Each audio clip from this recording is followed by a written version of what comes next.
सुप्रभात। मैं हूं जगेंद्र राणा। आज की हमारी आध्यात्मिक चर्चा का विषय है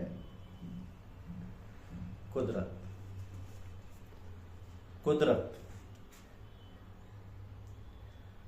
गुरुदेव ने आपको अपने हृदय में बिठाकर दरवाजा बंद कर दिया है। सब कुछ ठीक हो जाएगा, तभी खोलेंगे। आपकी सारी गंदगी, सारे संस्कारों, वासनाओं, इच्छाओं के होते हुए उन्होंने कोई परवाह नहीं की, कोई संकोच नहीं किया और वो कार्य दर्द अंजाम दे डाला। उनके हृदय में गंगा प्रभावित है, या यूँ कहिए कि बिजली है। यही वह गंगा और बिजली है जो भागीरथ लाए थे। शिव की जटा से होती हुई ये पाप नाशनी सदा से ही प्रवाहित है। यह बिजली और इसका करंट भी हर मैटर में सदा से ही लॉक है। तो मैटर को तोड़ने पर यही करंट तो अंत में मिलता है। गुरुदेव के पास दोनों हैं, वैसे दोनों एक ही हैं। उनका काम भी एक सा है, आपको स्नान करा के चौंका के सावधान करना, या कहिए कि बताना कि उठ जाग मुसाफिर भोर वही, अब रैन कहाँ जो सोबत है। गुरुदेव जी का स्वभावतः प्रेम बस करते हैं। उन्हें आपसे मोहब्बत है, उन्हें सबसे मोहब्बत है। वह सबको अपने हृदय से प्यार करते हैं, जैसे कि परमात्मा करता है, बिल्कुल वैसे ही।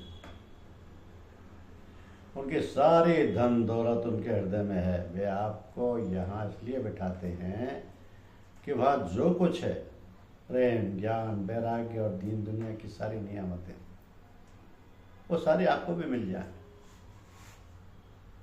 तो वहाँ जो कुछ उतरता है वो आपको भी मिल जाए, आप उनके समान हो जाएं, अपने अंदर बैठे गुरु को पहचानें। अब बेहतर तो यह है कि आप भी दरवाजा बंद कर लें। बस आँख, कान, नाक, दिल, दिमाग के सब रास्ते बंद कर दें।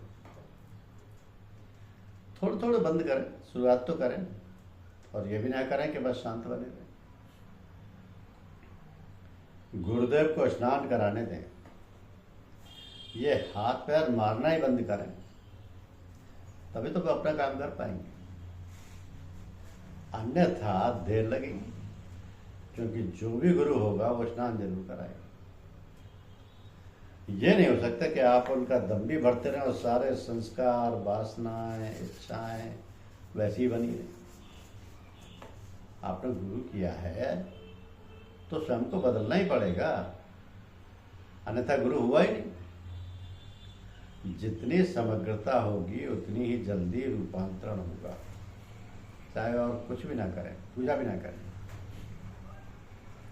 तो उनसे प्रेम करें, वैसे ही जैसे घर वालों से करते हैं, माता, पिता, बच्चों तथा धर्मपत्नी से। ये सबसे आसान तरीका है। क्यों? तो प्रेम होना कठिन है, हो जाए तो बेड़ा पार, फिर तो सहज ही उसके हृदय में बैठ जाओ। देरी इसलिए होती है कि गुरुदेव तो अपना काम करते हैं, हम नहीं करते, हम उनसे प्रेम नहीं करते। कुदरत हर चीज का संतुलन बनाए रखती है। किसी चीज की कमी या अधिकता उसे पसंद नहीं। अधिक होगा तो विनाश और कमी होगी तो दुस्सह कष्ट। तो भगवान भी यही संतुलन बनाए रखते हैं। चोर से कहते हैं आज अमुक सेठ के यहाँ जाओ, खूब माल ले आओ, और सेठ से कहते हैं आज सोना मत, चोरी हो जाएगी। दोनों का संतुलन। बस किसी का पलड़ा भारी हुआ कि विनाश हो जाएगा। इसी प्रकार काम, क्रोध, मोह आदि का संतुलन। जैसे आप उस पलड़े में अपना क्रोध, नकारात्मकता, दुष्टता लाद देते हैं, उसका संतुलन बिगड़ जाता है। और वो जब झुकेगा तो उसके नीचे कौन आएगा? वही जो आपके सन्निकट है। उन्हीं की पीड़ा होगी, उन्हीं को, वही उसे सहन करेंगे। इस पलड़े का संतुलन बनाए रखना, उसे संरखना साधना की पराकाष्ठा है। मैं इस कायनात का मालिक हूँ, सब तरफ मेरा ही संसार है, मेरे सिवा और कुछ है ही नहीं, मैं ही मैं हूँ। अपने ससुर से मैं सबको उनकी क्षमता के अनुसार सब कुछ देता हूँ। इसमें से यदि कोई अपनी जरूरत से अधिक उठा लेता है तो मैं उसे भी देख रहा हूँ, या तो उसे अधिक लेने की नहीं दूंगा या फिर दोबारा वापस डलवा दूंगा। क्योंकि मैं सदा एक जागरूक पहरेदार हूं, अपनी जागीर की खूब देखभाल ठीक से करता हूं, कभी सोता नहीं, कभी गाफिल नहीं होता। अपने सब बच्चों का भरण पोषण करता हूं और एक ख्याल रखता हूं कि उन्हें इतना ना दे दूं कि वो मुझे ही भूल जाए। हाँ, यदि किसी ने आवश्यकता से अधिक ले भी लिया है तो प्रायश्चित द्वारा, संयम, ब्रह्मचर्य द्वारा, दान द्वारा वो माफी की दरखास्त मुझे दे सकता है, माफ कर दूंगा। चचा जी महाराज अपने ज्येष्ठ पुत्र के यहाँ फतेहपुर पधारे। एक सकड़ी जगह में आपकी चारपाई बिछा दी गई। आपने पैताना बदलने का आग्रह किया, किंतु स्थान को देखते हुए वो संभव नहीं हो पाया। पैर फैलाने पर पैर फतेहगढ़ की ओर हो जाते थे। आपने सारी रात बैठकर बिता दी।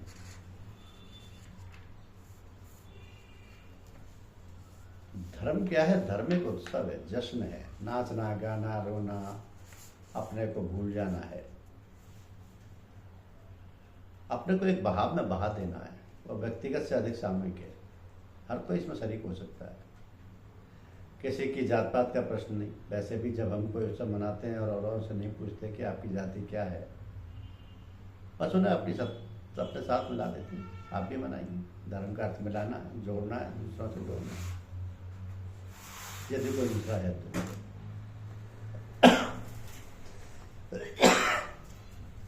तो यदि कोई धार्मिक व्यक्ति है तो वो दूसरे से जुड़ा बिना रह ही नहीं सकता। धर्म एक विकास है, व्यष्टि से समष्टि की ओर। यदि कोई धार्मिक उपलब्धि किसी के पास है तो उसे दूसरों के साथ मिलकर मनाया जा सकता है। वैसे भी वो कोई उपलब्धि नहीं है जिसे दूसरों के साथ शेयर नहीं किया जा सकता। उस पर सभी का बस उतना ही हक है जितना कि उसका स्वयं का। तो इसलिए प्रार्थना कर लेनी चाहिए, भगवान जो कुछ तुमने मुझे दिया है वो सब में बांट दो, उसका उत्सव मनवा दो। स्पष्ट है कि धर्म एकांगी नहीं है। वो धर्म ही क्या जिसका प्रदर्शन सब कार्यकलापों में ना हो। हर काम में ये दिखाई पड़ना चाहिए, छुपाने और दबाने की चीज़ नहीं, जिसे कोने में बैठकर रात को कभी कर लिया और फिर छुट्टी। ये 24 घंटे का व्यापार है, इसमें छुट्टी का। तो धर्म का उत्सव रूप ही जिससे उस जगन्नाथ धाम में बंद भगवान को सड़क पर ले आते हैं, चाहे उसमें कुछ लोगों को अपनी जान से ही हाथ धोना पड़े, लेकिन उत्सव तो मनाना ही पड़ेगा। ये प्रथा सभी जगह देखने में आती है। अंतर में जो भगवान बंद हैं उन्हें बाहर सड़क पर लाना पड़ता है, और यदि नहीं आते तो वे भगवान नहीं। तो मैं यदि सड़क पर बाजार में धार्मिक नहीं हूं तो मैं कहीं भी धार्मिक नहीं हूं। अपने से चलावा कर रहा हूं, साधना नहीं।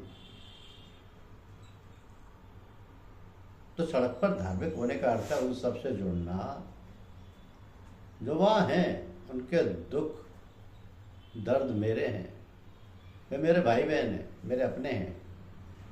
वहाँ की संपत्ति मेरी है, मैं उसका खजांची हूँ। धर्म यदि ये नहीं सिखाता तो वह धर्म शैतान का धर्म। जब तक तुम हो तब तक तुम नहीं हो। कहने का अर्थ है कि जब तक तुम्हारे साथ वो सब लाभ लश्कर दुनियादारी चिपकी है तब तक तुम सत्य से बहुत दूर हो, आत्मज्ञान से बहुत दूर हो। ये सब मोह माया, तेरा मेरा, पैसा, बीवी, बच्चे, नौकरी आदि यदि जरूरत से ज्यादा आकर्षित किए हैं तो निज स्वरूप में या आत्मा में स्थिर होना रेत पर मकान बनाने के समान दुष्कर है। उसके बाद अहम का पर्दा है, इसमें अन्य पर विकार भी शामिल है, जैसे काम, क्रोध, लोभ, मोह वगैरह। अंतःकरण मुक्त हो, मन निर्मल हो, तभी उसमें निज स्वरूप दिखाई देगा। इन सब का हटना नितांत आवश्यक है। जितना टेढ़ापन स्वभाव में होगा, आत्मानुभूति भी उतनी टेढ़ी होगी। बस इन्हीं चीजों में इतना समय लग जाता है कि लक्ष्य तक को पहचानना संभव नहीं हो पाता। देरी बस यहीं पर है। आत्मानुभूति में कोई देर नहीं। वास्तव में जिसने अपने आप को जितना ऊंचा उठा लिया, उसकी आत्मानुभूति भी उसी दर्जे की हुई। अपने सिलसिले के बुजुर्गान के जीवन चरित्र को देखकर ये बात स्वयं समझ में आ जाती है। कोई भी साधना हो, उसका लक्ष्य एक ही है, हम स्वयं को भूल जाएं, अपने आप से दूर हो जाएं, अर्थात सब ही लाग लपेट से दूर हो जाए, अपने सीमित क्षण भंग और अहम से असीमित शाश्वत बृहत्तर सत्य की ओर जाए। तो कहना ना होगा कि एक को छोड़कर ही दूसरे को पकड़ सकते हैं। दोनों नावों में पैर रखने के परिणाम तो सर्व भी देते हैं।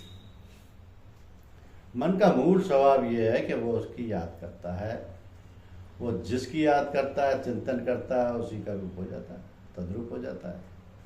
जब आप गुरुदेव को याद करते हैं या कर रहे हैं या ईश्वर को याद कर रहे हैं, तो आप नहीं हैं। उस समय आप गुरुदेव हैं, आप ईश्वर हैं। उनका प्रकाश, प्रभाव, प्रेम, आनंद आपको उपलब्ध है और आप उसमें खोए। आप नहीं, उस समय अपने स्वरूप में स्थित है, क्योंकि आपका रूप अब है ही नहीं, सब उसी का रूप है। तो दूसरा है कौन उसके सामने टिक पाएगा। इसलिए सदा स्मरण करने के लिए, जाप करने के लिए कहा जाता है। जिसके नाम का स्मरण कर रहे हैं, उसके गुण तो नाम लेने के साथ साथ अपने में प्रवेश स्वयं ही कर रहे हैं। हाँ, लेकिन स्मरण ठीक करना, जब तक स्मरण करने वाला और जिसका स्मरण किया जा रहा है दोनों ही गायब ना हो जाएं, तुम रहो ही नहीं तब तक। जब ध्यान, ध्याता और ध्येय की त्रिपुटी मिट जाए, वही है तद्रूप होना। तो इस संसार में, यहाँ संसार में तो मालिक अपनी बैठक में है, सुलभ सहज आपसे मिलने को आते। ऊपर वो अपने शयन कक्ष में है, एकाकी, आत्म केंद्रित, अपने ऐश्वर्य में लीन। वहां वो किसी से नहीं मिलता, वहां वो किसी से नहीं मिलता। जब यहाँ आप उससे मिलने का समय नहीं निकाल पाए, तो अब उसके पास आपसे मिलने का समय नहीं, जबकि वो घनीभूत होकर अपने नितांत ब्रह्म स्वरूप में अवस्थित है। तो साधक जब ख्याल में नहीं रहता, चिर स्मरण की आदत नहीं पड़ी है, तो सारे क्रियाकलाप, संवाद, आदान प्रदान, कर्म, अपनी लकीर उसके मन पर बनाते रहते हैं। ठीक उसी प्रकार जैसे रिकॉर्ड में लकीरें बनी रहती हैं, रोजमर्रा के व्यापार में ये लकीरें गहरी पड़ती जाती हैं। उनके अनुसार कार्य करने को बाध्य होना पड़ता है। संस्कार दृढ़ हो जाते हैं, निगाह पर नियंत्रण ना होगा, सब तरफ जाएगी, तो तुम्हारा संस्कार बन जाएगा तुरंत, और फिर वही कार्य करने को बाध्य होना पड़ेगा। उन लकीरों में ख्याल की सुई घूमती रहेगी, रिकॉर्ड बचता रहेगा, ये सिलसिला टूटता ही नहीं। अब यदि मन चिर स्मरण में लगा है, तो बाह्य चीजों का आक्रमण निष्फल हो जाएगा। जब सराय में बैठने की जगह ही नहीं है, तो कौन ठहरेगा? ना ही संस्कार बनेंगे, ना कर्म होगा, ना उसका फल, ना ही होंगे आप, क्योंकि जब तक आप स्मरण में लीन हैं, आप वही हैं जिसका स्मरण कर रहे हैं, आप वही हैं। गोपियां जब तक कृष्ण को याद कर रही थी तब तक वे कृष्ण बनी हुई थी। जब से च्युत हुई तो मुरली वाला आया। बस यही इस व्यापार की रोकथाम का उपचार है। बाबूजी साहब सामने वाले मकान की पट्टिया पर विराजे रहते थे। सामने सड़क थी, रास्ता बहता रहता था, सभी राहगीरों को तवज्जो देते रहते थे। उस समय जो शक्ति का अवतार होता था उसे आप सहन नहीं कर पाते थे, काफी कमजोर हो गई थी और उम्र थी 70 के आसपास। तो आपका सिर चक्री की तरह घूमने लगता था। पूछा कि इतनी मेहनत यहाँ क्यों कर रहे? आपने बताया कि बीज तो पड़ जाता है, कभी फूट भी जाएगी। ऐसी होती है गुरुजनों की दया कृपा। धन्यवाद।